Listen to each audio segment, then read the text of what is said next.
2101 BC, 1794 AM. Planet Phoenix makes its first reappearance in the inner solar system after the flood, finishing its 138-year orbit on its way back out to the Kuiper belt. This may have been recorded by the ancient Chinese. C. 2137 BC. This is 2208 years, or 552 times 4, after the destruction of the pre-Adamic world. From this date on, Phoenix will be observed only in late April and May. 2100 BC, 1795 AM. Scholars are in agreement that reliable dating of events in the Near East begin at this period. Research conducted from the study of Sumero-Babylonian king lists, Assyrian Limu lists, astronomical records, Egyptian papyri, and monumental evidence. The Sumerian king list reveals that after the flood, the first dynasty of Kish was 23 kings ruling 24,510 shahs, evenings and mornings, or 68 years on the old 360-day count year. This means that these kings each took turns ruling over the people for 1080 days, or 3 years, with a 24th king ruling for 30 days before being cut off. The Shah is translated as a perfect circle or completed circle. 1. Extraterrestrials in Biblical Prophecy. 2012 AD, 1883 AM. In this year, Ham became king over humanity, 226 years after the floodwaters had dried up.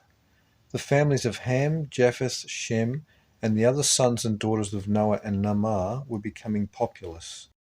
Ham is remembered as Belus, Shem, Kronos, Ammon, and Anam. He would rule for 65 years until violently deposed in 1947 BC by Nimrod, who was known in antiquity at Sumer as Amar-Uda-Ak, and later Babylonian as Merodach or Marduk. Nimrod is the grandson of Ham. This year beginning his kingship was 223 years after he violated Namar in 2235 BC, 223 years being 80,280 days, encoding the cursed Earth sum of 414, which is found twice in 828. This 80,280 days, 828, reflects the curse of Canaan for Ham's sexual trespass.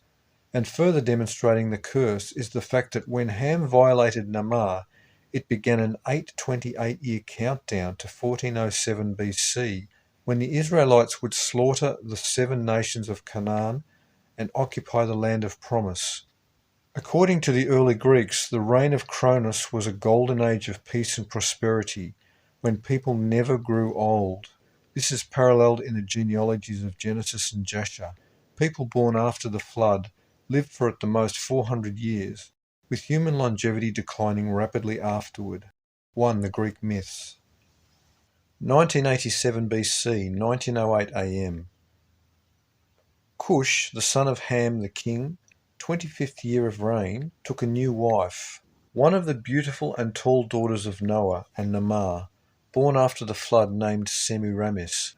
By this time after the cataclysm 252 years earlier, there were thousands of people. This 252 years paralleling the 2052 years Earth had been orbiting the present Sun since 4039 BC. Semiramis gave birth to Nimrod. Her brothers would go on to become famous because of their huge size and pedigree. These were the offspring of Arba, a son of Noah after the flood, who fathered the famous Anak, from which the Anakim got their name. These were considered giants because they grew taller and bigger, having been born directly from Namar and Noah, not their sons Japheth, Ham, and Shem. The biblical records of the Old Testament record many passages concerning the Anakim, a name attributed to them because of the known histories of the gigantic pre-flood Anunnaki. Anak was named in this fashion. By all accounts, humans prior to the flood not only lived longer, but were much taller and larger than today. The Anakim as sons of Noah enjoyed this antediluvian genetic pedigree. This accounts for how Nimrod was himself described as a giant, much larger than the other people of the earth except the giants. 1 Jasher. 1967 BC, 1928 AM. Nimrod is 20 years old when he received a relic from his father Cush. Earlier, Cush had stolen the lambskin artifact hidden by Noah, an artifact that had been passed down through the Sethite lineage from Adam himself. It was said to be a lambskin from an animal God himself slew to cover Adam's nakedness. This is the origin of the legendary ages of Greek mythology, the goatskin of power that was a divine shield. Nimrod is by now known as a mighty hunter, and the Epic of Gilgamesh was originally about him. He is also the origin of the legends of Heracles. Nimrod was raised as shepherd, but he forsakes this for a career as a hunter. He slays wild animals that have multiplied far more rapidly than mankind had, causing many problems. He sacrifices his catches and kills on altars to God in commemoration of the flood. Nimrod begins teaching men how to build walls, ditches, and fortifications. It was his career that early on linked the saviour motif with the hunter, when priorly the saviour was symbolised as a shepherd. Nimrod became a shepherd over the black-headed people, a description for the Sumerians. Amazing association to this history from the Book of Jasher and ancient Hebraic writings is found in that the early Chinese called the first people the black-headed people, who were under the guidance of a first ruler of mankind, 1 Jasher, 2 Sargon the Magnificent.